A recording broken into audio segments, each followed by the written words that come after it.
На ключевой вопрос, кому доверить сегодня власть в Чечне, в Москве, кажется, уже нашли ответ. 3 месяца назад главой республики официально назначили Ахмада Кадырова. В 96-м чеченский муфти выступал вместе с Басаевым, Радуевым и Масхадовым с одной трибуны.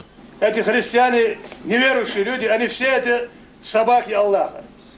Но сегодня, когда этот враг, агрессор, оккупант зашел сюда, я призываю мусульман всей России и вас тоже, дагестанцев, чтобы вы сказали правду, как она есть. Сам Кадыров и сегодня считает войну 95-96 годов агрессией России против чеченского народа. Но теперь он искренне убежден, что Масхадов и Басаев завели чеченцев в тупик. И федеральные войска на этот раз пришли в Чечню, чтобы защитить народ от бандитов. Это знает не только Россия, это знает весь мир, какую позицию я занимал в прошлую войну. Но сегодня, какую я позицию занимаю, об этом знает лучше всех, наверное, президент Российской Федерации, который меня назначил туда. Они просто меня бы не назначили бы, не изучу, значит, полное мое досье.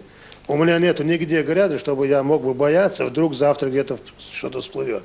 У меня этого нету. Поэтому я могу найти язык с любым человеком, который хочет нормальную жизнь в Чечне.